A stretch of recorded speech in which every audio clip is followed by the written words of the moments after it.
So, as you know, I did not have a topic. I did not plan anything. I mean, I normally also don't plan much, but there are a couple of people in the room, and I asked them for a topic, and they were there last week as well. And they said, how about a follow-up topic for the last one?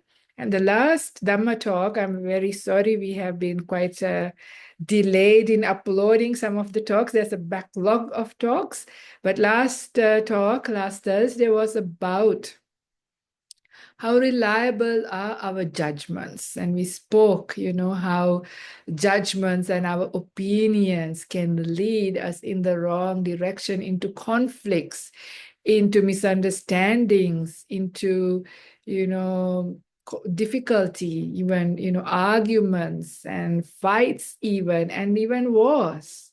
Yeah, all these kinds of things can happen with strong judgments and views and opinions. But, instead, what is a much more skillful way to use our mind? Yeah. So also about gratitude. I have spoken about gratitude, but we can't speak enough about this topic, right? These things needs to be spoken. It's nothing, something that we don't know, but it is making it alive in this time, remembering and reminding ourselves the importance of some of these beautiful ways of dealing with our mind. So not all judgments and views and opinions are necessarily bad. We can't help it. We will be judging. We can't help it, but we will have views. Yeah, there is also right view, which is exceptionally helpful to us. Right? The wrong view is the problem. But whatever it is, we are who we are. We have the whole baggage. So when we judge critically, what happens is complaints come out of our mouths, right? And we complain about things, and we are ungrateful for things. We are unhappy. But the opposite of that is also like, instead of judging critically in a bad way, into looking into the negative side of things, you can also judge with positivity, right? That is also a way of judging. So you can look at the positive side, the golden or the silver lining in the dark cloud, as they say. So, everything, there is something that is helpful. So the motto of my life is, whatever happens to me is for my own benefit. And it's interesting, right? Even if I fall sick, break my leg, or any other difficulty happens to me, my way of wanting to look at it is, how can I make the best use of whatever life has presented to me? Because you have a choice. You have a choice in the matter, right? How you want to judge and how you want to deal with it. At least, at the very least, there is a lesson to be had, something to learn from any difficult situation, but much more than that in every situation. So, in fact, when these kinds of difficulties happen, even then you can bring up an idea of gratitude, and it is quite powerful. Now, I'm going to tell something very embarrassing. It's embarrassing because even my mother is in the room, but I'm going to just say it anyway because it is powerful. So when I was a young nun, I mean, I'm still not that old, but much more young. I was, I think, a Samaneri still. And I was doing the building project at Dhammasaras. I was quite busy. Really, at that time, not much meditation, but much more work, and tired. So, like, for a long time, I hear in Dhamma talks, Ajahn Brahm giving Dhamma talks to the monks and saying, about lust and things like that and how to deal. And I'm thinking, what's wrong with the monks? Why they have lust? This is strange. And I have forgotten about it for a long time. And what lust is like and what lust felt like, all of that, because it's been a long time. I've been meditating even as a lay person, so I've actually quite forgotten about all of those things. However, during this time period when I have been so busy, so tired, all of those things, and I was one day in my kuti and suddenly was feeling a bit strange, a bit like not like me, something different. And then I was curious, what's happening? What's in my mind? What's going on? And then suddenly I realized, well, I have lust. Lust has come up in my mind. What was my next reaction? I felt, oh, I'm glad, I'm grateful. Now I know what lust is like, so I can actually investigate this. That's what came up into my mind. Because whenever Ajahn Brahm was talking about lust, I'm like, I can't relate to it. I have forgotten what a lustful mind was like, so I can't work with it. I know I haven't given up or transcended lust because that happens when you are an anagami. That's at the third stage of enlightenment.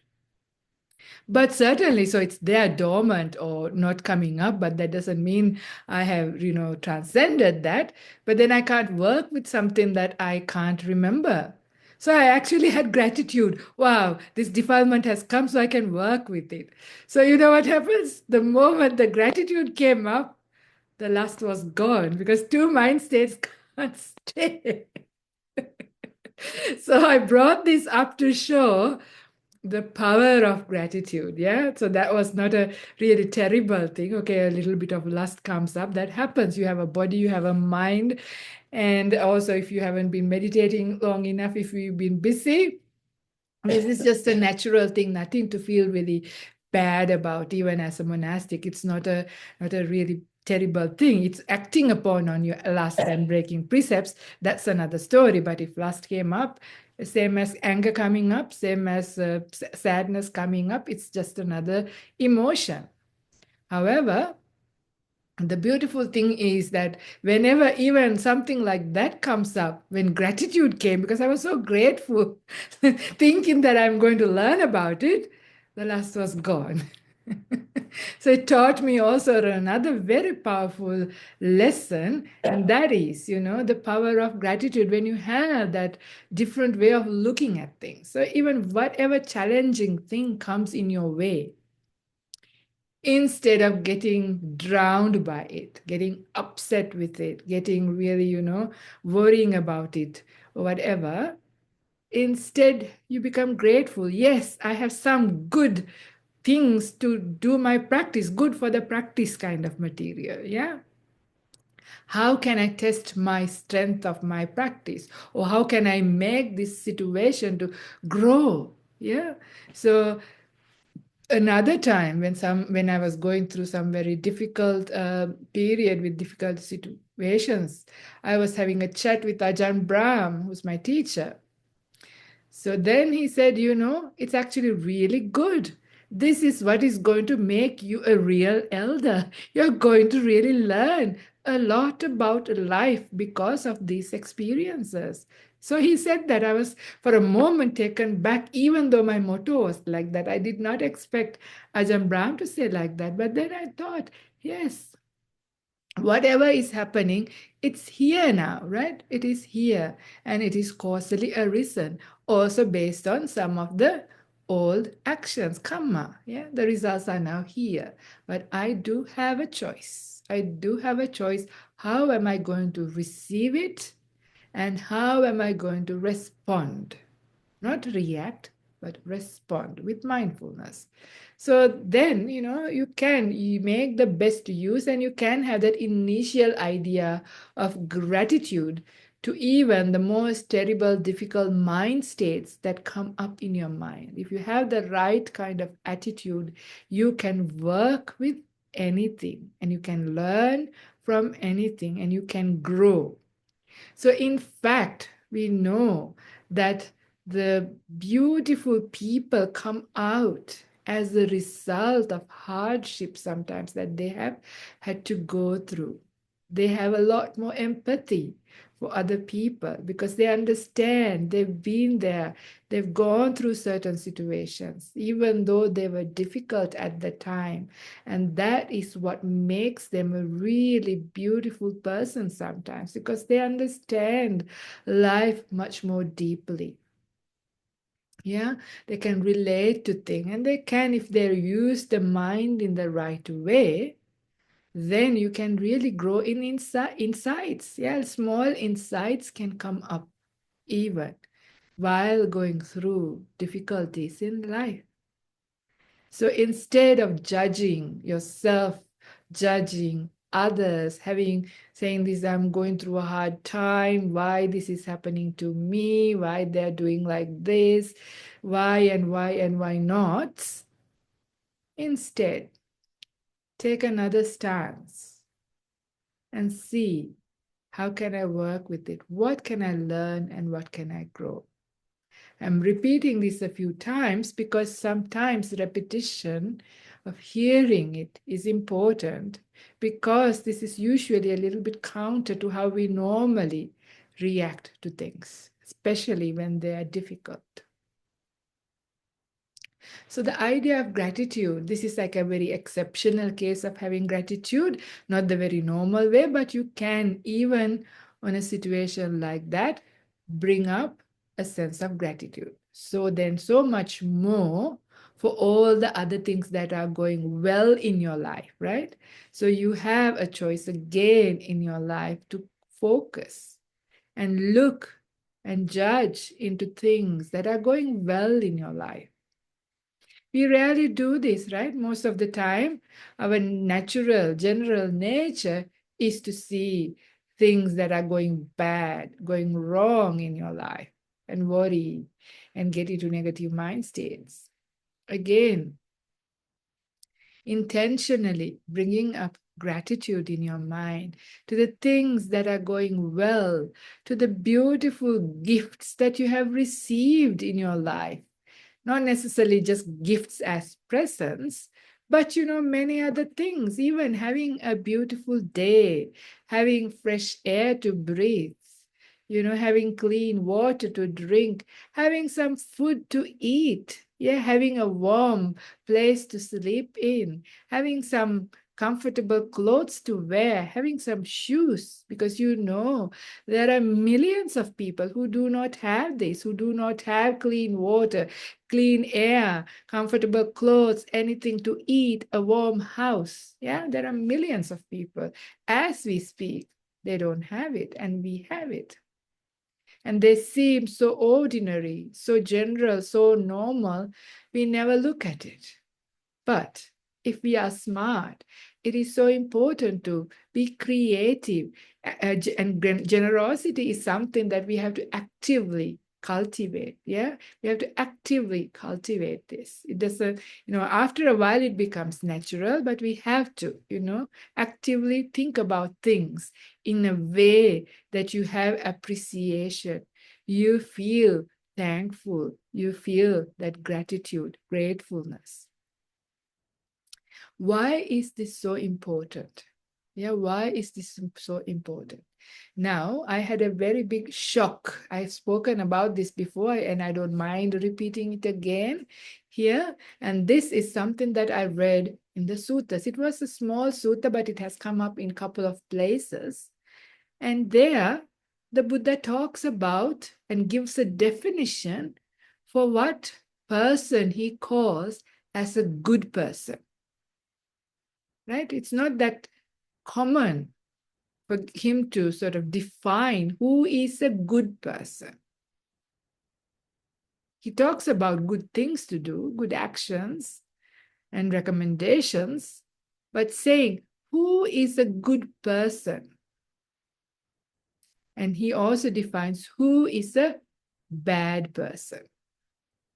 What do you think? Is somebody who's a serial killer a bad person? Somebody who steals, does adultery or lie or do bad things in the world, this is what we would think, right? He's a bad person. But I was shocked because this is now not what the Buddha says. The Buddha's definition of who he calls, who is a bad person, who only belongs to the plane of bad, is somebody who is ungrateful and unthankful. Interesting, isn't it? It's really, really interesting. And he says, who he calls as a good person, somebody who belongs to the plane of good, is somebody who is thankful and somebody who is grateful. It seems like a simple thing. Why the Buddha calls that? There are so many other people who you could call as good people, right? Somebody who is virtuous, somebody who is with integrity, somebody with good meditation, somebody who is very kind. There are many, many, many good qualities, and people with them could be called as a good person. Of course, they are good people, but the Buddha says here to bring up a point, right? Why is ungratefulness, unthankfulness so bad? And why is thankfulness and gratitude so good? So it's important to do some reflection on this. I really highly recommend for you to do your own reflection on this. This is when it becomes so powerful and you understand much more deeply. But I will share a few things. So a mind, think for a moment, the mind that is unthankful and ungrateful. That is the kind of mind who is always complaining, right? Constantly complaining. Somebody who is very, very, very generous with their complaints. This is quite common in the world, isn't it? I hear this, I see this in many people. When 2 or 3 people get together, they like to complain and find about something or someone. Seems to be the general conversation, the style, the topic. It seems so, yeah? And even in our own mind, then that culture, it's almost like a culture or a very strong, like social habit even, to complain about things, complain about the weather, complain about the politics, complain about the sports, complain about the economy, complain about the health, complain about work, complain about your family. It's endless, yeah? The things that we can complain about. So with complaints, what comes up? Discontentment, right? A complaining mind is far from being contented. It is discontented. And what does it feel like? I'm sure we have all been there, right? In the complaining, fault-finding mind.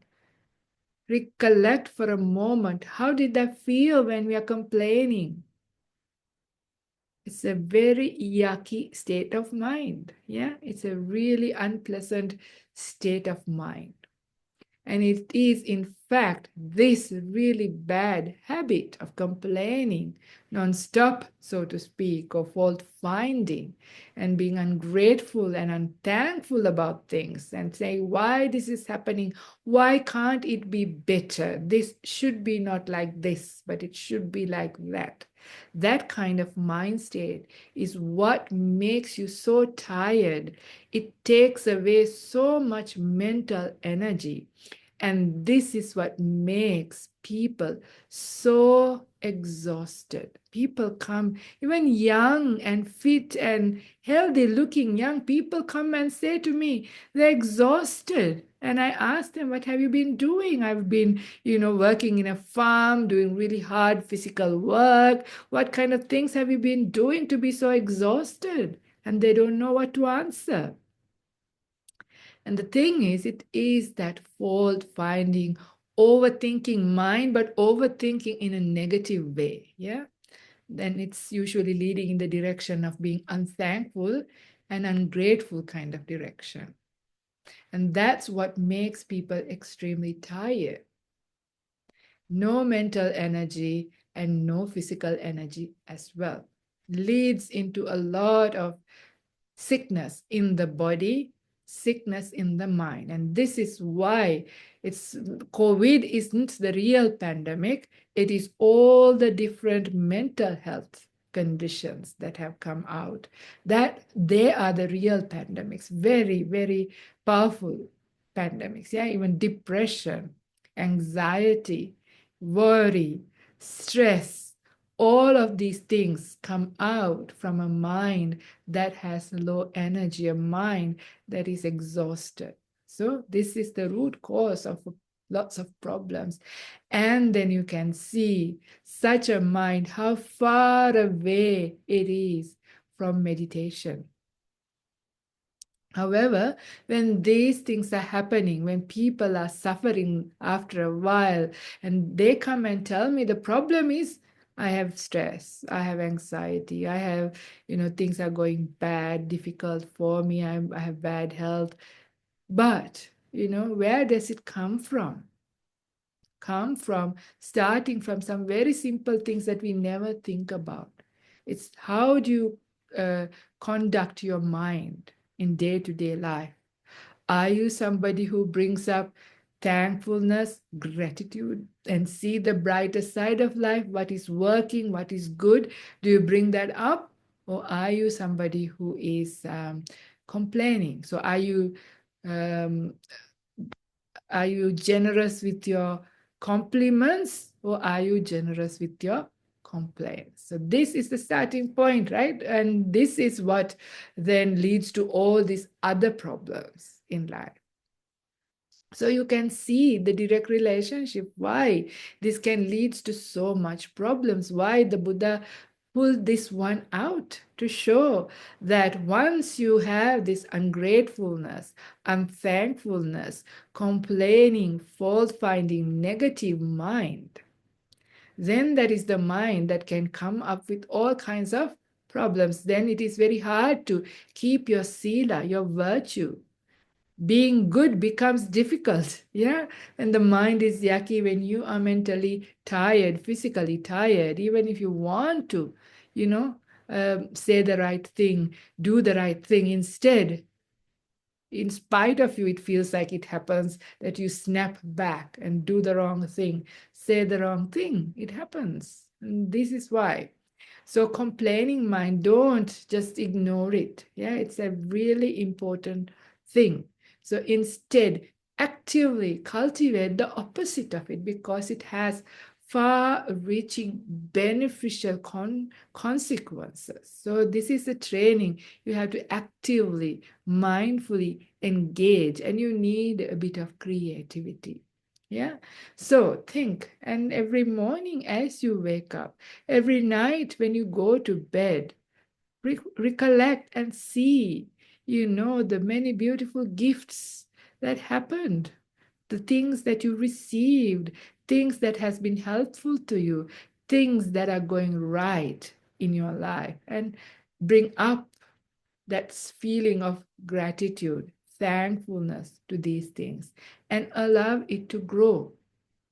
Because the other thing, now I'm going into a little bit of science also to show that gratitude is one of the things that brings out serotonin and dopamine, two of very important neurotransmitters. These things are called the happy hormones. Yeah, these are the things that brings energy. This is when you are a can-do person. You have energy, you're motivated, you are inspired, your mind feels uplifted, and you have good mental and physical energy. You have a good attitude, a positive attitude to life. And you feel good when these things are present in your body and in your mind. In your body, your mind feels really nice. Life feels good. Yeah, so these are the kind of hormones also that is necessary. And the beautiful thing about this is when gratitude is in our mind, it helps to bring out these neurotransmitters. And also there has been some research. I'm not able to give you the reference, but maybe you can do the research and I mean search and find out that when they have done brain scans on people, the part that lights up when they have antidepressants and when somebody has gratitude in their mind are the same parts. Yeah, same parts of the brain lights up. It also shows that gratitude is an antidepressant. So you can see why so many people are suffering from various degrees, various stages of depression is not having gratitude. Yeah. So then bringing up gratitude is a very powerful way of coming back up again. In fact, I think psychologists these days use this instead of starting giving all the chemicals which have many side effects. It's much more easier, much more better, much more effective if you can bring up gratitude. So a mind with gratitude is a mind that is heading towards a very powerful, energetic, happy mind. And also just a little bit of science as well to back up is when you do, because it is controlled by prefrontal cortex of your brain, that means it can retrain the habit. So once in the beginning, you have to really put in a bit of effort and energy to bring up gratitude. But after a while, it sort of becomes automatic in a good way, not a bad way. It's not like a dull way. But you remember when something happens, instead of complaining, you instantly go to gratitude. Yeah, grateful. What can I, how can I? That is when in the beginning I said the thing that I should also mention now. Like even when something is bad happening, when a negative mind state comes up, you can bring up gratitude because it becomes second nature to you, because that's how now you have trained. Whatever is happening, you try to look at the situation in a way of gratitude. So it's beautiful because then you stop because if you have ungratefulness and or the complaining mind, also another set of neurotransmitters come up, and those are the kinds that give a lot of soreness into body. You end up with lots of aches and pains and difficulties, and they are toxic. Yeah, they can create lots of mental and physical health problems. So instead, this is really beautiful.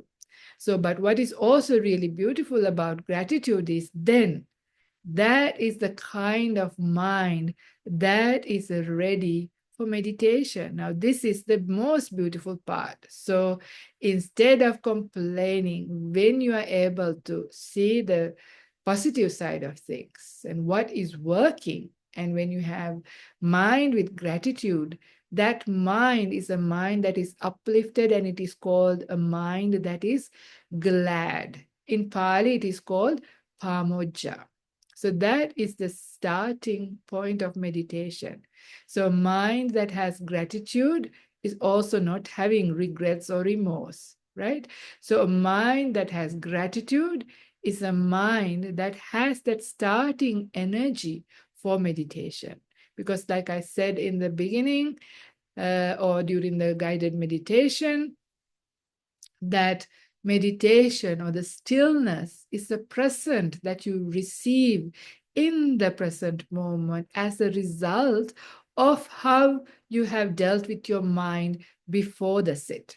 So if throughout the day, throughout your life, the inclination of your mind is to be thankful, is to be grateful, then that is a mind that is always ready to meditate.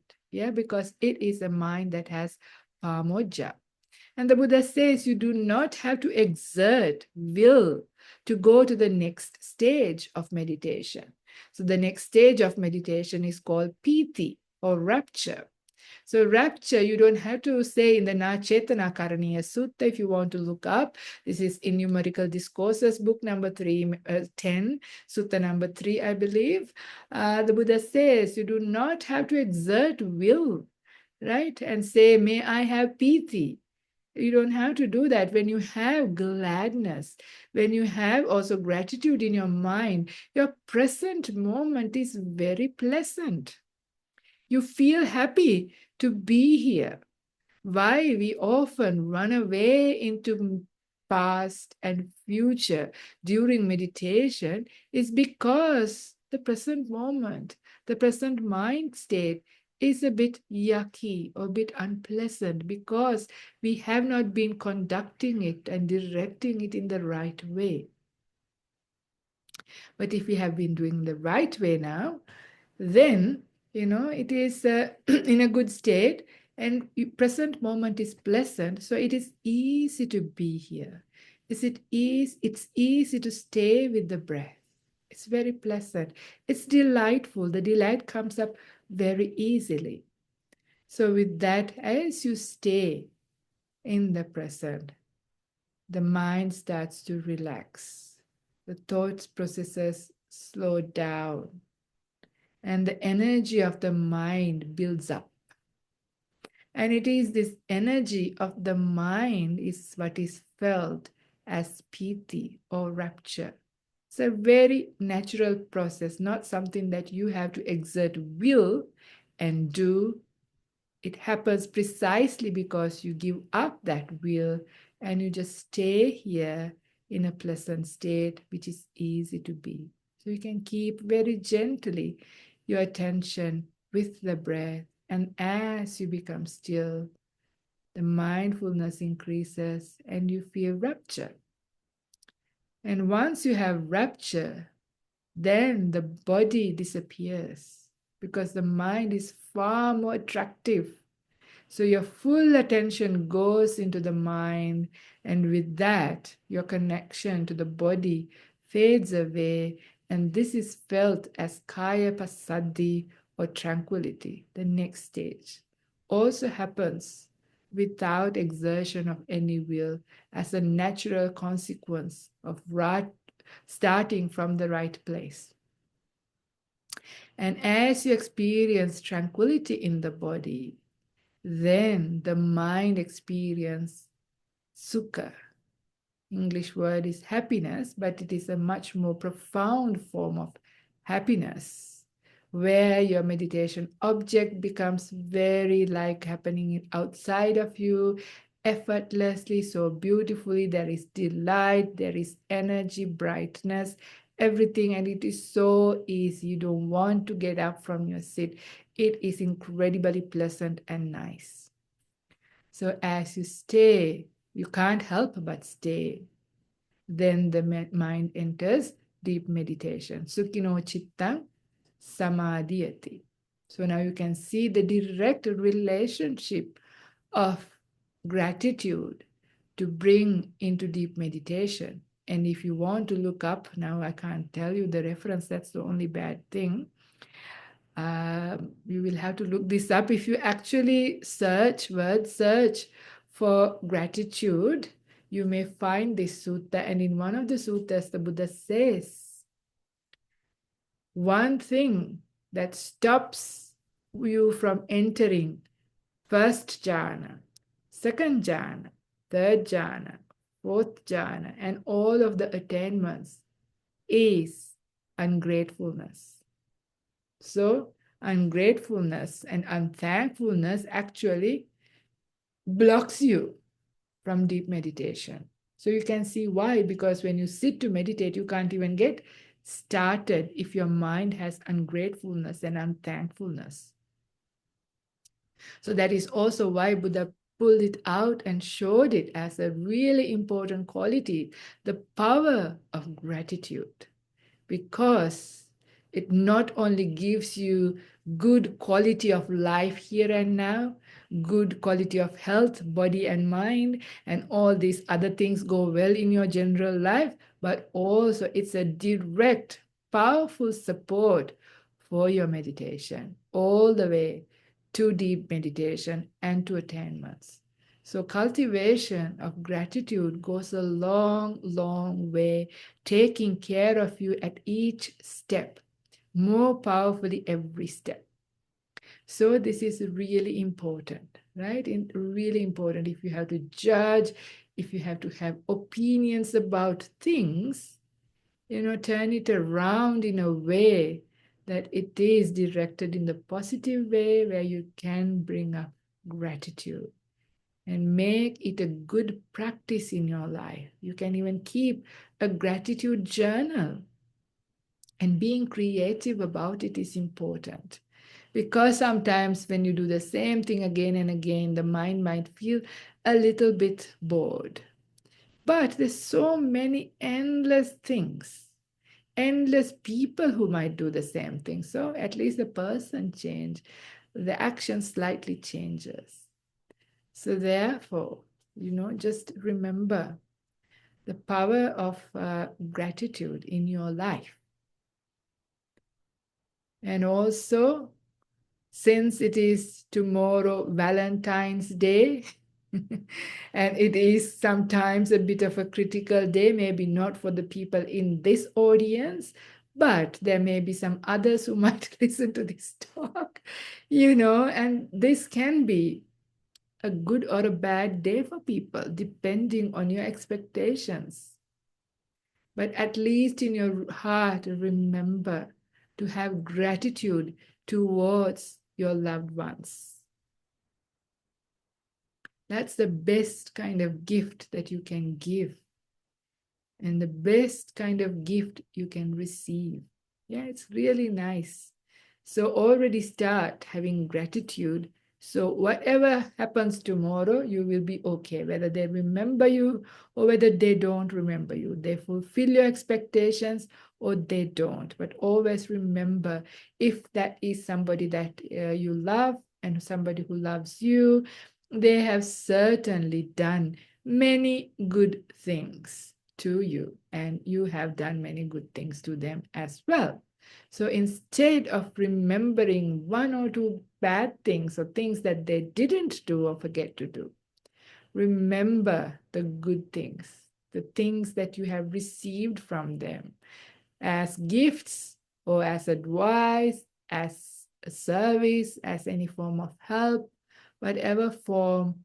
Build up gratitude for these things, starting from your loved ones, starting from already now in preparation for tomorrow, for whoever who makes a big deal of tomorrow, any other day going forward into your life. Make gratitude a beautiful practice that gives you happiness right here, right now, instantly. Because the moment you bring up, you turn around, instead of complaining about something, you stop and you say, hey, yeah, this is not well, but, it's good for my practice, so I can learn from this. At least I know what this is now. It's not too bad. I can work with it and sort of, deal with it in the right way instantly. You feel better. So that is also why the Buddha's teachings are called sanditthiko. Yeah, apparent here and now. You can receive the gift straight away, and gratitude is a very good test material, because the moment you bring it up, you reap the benefit, because you feel good, you feel high, you feel energetic, you feel happy. So that is the talk for this evening. And I would like to invite you and people here to ask any questions, give comments, share your gratitude stories. I have one. Okay, my mom is here and she says she has a story. Okay, let's hear. No, it's not a story. I was reading today the Anguttara 5, and surprisingly about the gratitude king. It seems one of the Brahmin who was following the Buddha, called Pingya, the Likhabis assembly, 500 Likhabis, he was, inspiring them about the Buddha's qualities. And these princes all were very grateful. So they gave all the 500 shawls, because normally in India the custom is to give a shawl. And then what Pingya said in return, he said, because of the Buddha's teaching, is very grateful and gave all the 500 to Buddha. And then in the Sutta, Buddha said there are 5 rare people in this world.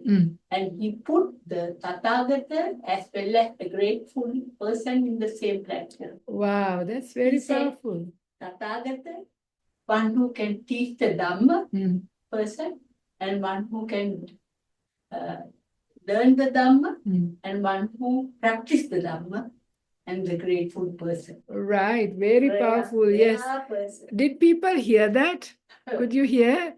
Yeah, it's really nice. Actually, I have also read this sutta before giving a previous talk. Yes, it's really powerful to hear. The Buddha has put the punchline is that somebody with gratitude is put on the same pedestal as the Buddha, somebody who teaches the Buddha's teachings, somebody who can understand the Buddha's teachings, somebody who is putting them into practice, and a grateful person. Very powerful, right? Thank you for sharing that story. Well, gratitude is certainly in the air at Santi Forest Monastery. Eugene says, is there a line to be drawn between gratitude and disenchantment with samsara? Interesting question. I never thought about this. I'm wondering and trying to see where you're coming from. Are you happy to actually speak up and say a little bit more about what you're saying here? Or do you want me to think about it? Well, I was just kind of meaning like, if is it possible that someone is like really really grateful, and then they're like really happy to be in samsara, Right. because they're grateful for everything. I don't know. I see. Good point. I never thought about it, right? I didn't think about it in that way. Well. I will doubt very much that would happen, because otherwise the Buddha would not have such high recommendations about it. Let me reflect on it, and maybe everybody else can also reflect and share their thoughts. Let's see. So, yeah, I mean, I can see where you're coming from. You know, you see these kinds of people who are so extremely positive about everything and life is great. So, yeah, they may not see the suffering of life, but that would not happen if you do have the basis of right view. Yeah, right view and right understanding. Because even though you have gratitude for things, you know things are unreliable. Things are constantly changing. So that basic form of suffering will not be covered because you have gratitude.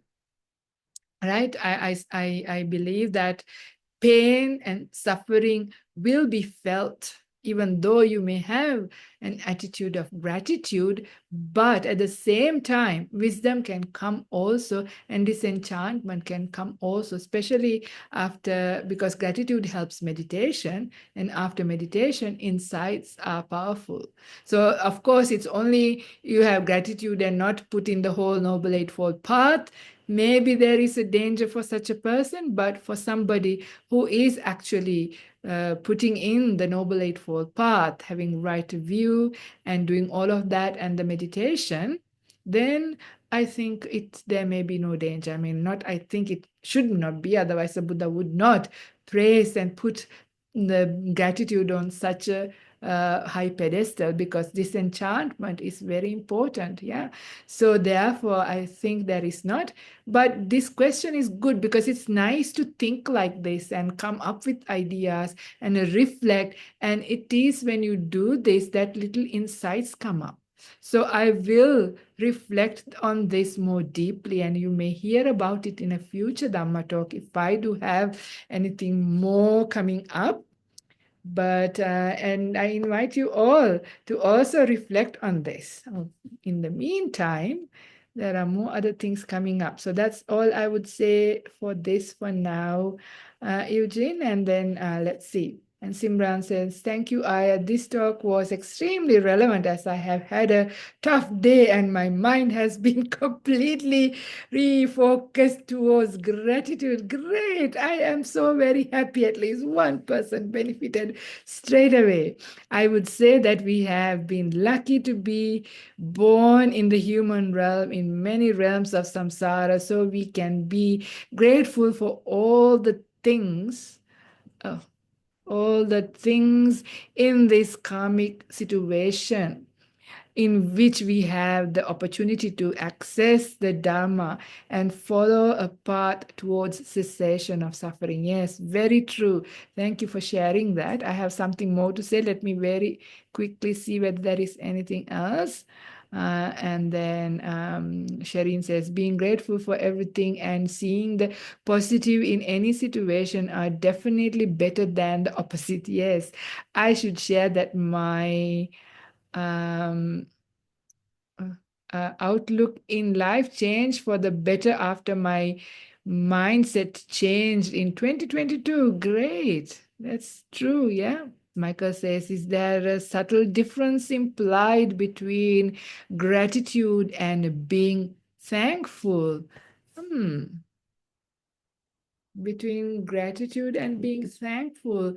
Uh, I'm not really sure because I took them to be similes or synonyms because that's how it came up in the sutta, because he's referring to a grateful and thankful person as in one. Same word. Same word, katanyuta. But let's contemplate once more. Yeah, let me know if you contemplate deeply. Nothing else comes to my mind whether there is a difference, because I thought it's the same thing. Being thankful is also the same mind state of gratitude. That's how I understand it. But maybe I'll learn something more. I will contemplate and get back to you in a future Dhamma talk or somehow. And what I also wanted to tell to the comment that Simran put is that, okay, so it's implying towards the Buddha's teachings, right? So this is a time that we can practice gratitude to our teacher, the Buddha, right? Because if you think about it, in this incredible long samsara, I want to mention a few things. Now I might go a bit over time, but this is coming up right now, so I'm going to say it. So let me start with saying the time period of an eon. So you hear the word eon. An eon is one cycle of world expansion and contraction, what we call as the time between two big bangs. So that is extremely, extremely long. And somebody asked the Buddha, this comes in the Anamatagga Vagga in the Samyutta Nikaya. I don't remember the English word for it. So anyway, ask, can you tell how long is an eon?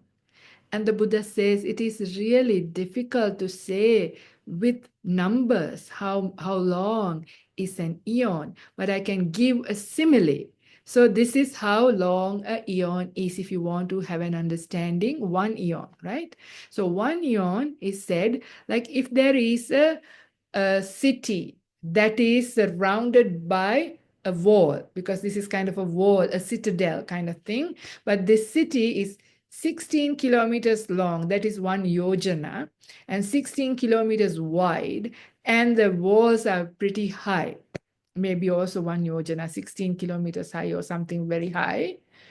And then that city is filled with mustard seeds. You know how tiny the mustard seeds, and how many mustard seeds would be in such a large, imagine 16 times 16 squared kilometers area that is also high, filled with mustard seeds. And if you take one mustard seed out every 100 years, mustard seeds would finish, but the eon hasn't finished. So now you can fathom somehow how long one eon is. And in this samsara, another Brahmin asked, how many eons have we been? And the Buddha says again, the amount of time that we have been is so long, it is hard. The number of eons now, not one eon. How many eons have you been here? Then he asked, and then he says, I can give you a simile. He says, the river Ganges. River Ganges is a really, really big river, really long. At the time when it is entering the ocean, it's few kilometers long. So it's a huge, massive, long river that has lots of sand in it. And the Buddha says, all the sand grains from the start of the river Ganges to its end, can you count them? They are less than the number of eons that we have gone through. Scary, isn't it? Really, really, really scary. So what is even more interesting, now in the Buddha's sermons, the Buddha talks about in one of the suttas that he had gone back because he has the psychic ability, which even anybody else can also develop with deep meditation, to go back into past lives. This is called Pubbē Nivāsānussati Ñāna. So when you have that, you can methodically go back in time to many, many lifetimes. So the Buddha went back 91 eons. And he went back looking for the starting point of delusion. That's another story. I'm not going to talk about it. The point I want to say here is when he went back 91 eons, he also says that in that 91 eons, there were only 7 Buddhas, right? 7 Buddhas in 91 eons. And this particular eon that we are in is called an exceptionally fortunate eon called Mahabhaddha Kalpa, where there are going to be 5 Buddhas in one eon, extremely rare occasion. So the last Buddha, the Buddha Gautama, was the 4th one. So that is why they say also Buddha Maitreya is going to be here before this eon ends. So what does that make? So 5 Buddhas or 4 Buddhas already in this eon out of 7. So for the past 90 eons, there were only 3 Buddhas. How rare is it to have a Buddha in the world? Why is the Buddha important? Because they say there is the darkness, the delusion, the defilements are taking over our minds up until there is a right view. So right view comes into the world when a Buddha arises. That is why it says in a beautiful sutta, it's like, like a chicken, little chick inside the egg in the darkness. And it cracks through and comes out and breaks into the light. That is like the arising of a Buddha. It's said it's like the arising of the eye, which you can see, and what you can see is the right view. And right view is all of these beautiful wisdom teachings, these ancient beautiful wisdom teachings, starting from the 4 noble truths, noble eightfold paths, the 3 characteristics, and all of those things that has been so helpful, so powerful. All of these things come to life, come into the world with the arising of a Buddha. These days, in everywhere we can hear this, because already for more than 2,500 years ago, this has been there and it has been shared through many other things. But imagine living life without this support for such long periods, such long times without any help. So don't you feel very grateful to be born at a time that these teachings are available? And to be grateful that we are born a human being who can comprehend, because the animal realms or any realm lower than this cannot comprehend wisdom or any teachings. The level of growth isn't there to comprehend and understand wholesome and unwholesome, good or bad, or anything like this. So to be born as a human, but also not just a human being who is mentally retarded, right? If your mental faculty isn't working, again, you are also like an animal. You can't comprehend, you can't understand. Your mind is very weak. But to be able to have that kind of powerful ability, like you are normal, like you don't have that kind of problem, and you have come in contact with these teachings. Imagine the 8 billion people and how many have actually come across really helpful wisdom teachings. Yeah. So to have come across not just one or two, but lots of it, right, in your life.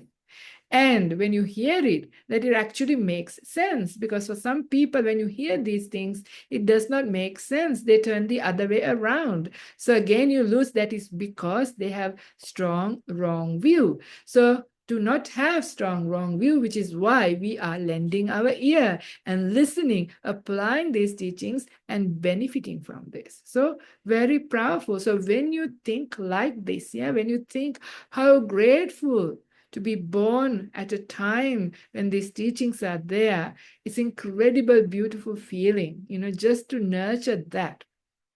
And how grateful you feel to the Buddha. And what is the best way that you can pay your gratitude to your teacher, to the Buddha, and all of your teachers, anybody who's been helpful, who shared one word of wisdom. How can you pay your gratitude is by practicing, living according to these teachings, and making it for your own benefit, having more happiness, more peace, and less defilements, less problems in your life, and making more progress, having quality of life as a result. That when you start doing that, that is when you start paying off for the beautiful things you have received. If you want to show your gratitude, this, the Buddha says, is the best way to show your gratitude. It's not by coming and offering things, doing things, not like that, but it is by putting these teachings into your own practice and benefiting from this. So just listening to them, meditating, sharing these teachings, practicing whatever small little thing, even a small little act of generosity, a service, anything, then you are being grateful. So very helpful, so very beautiful.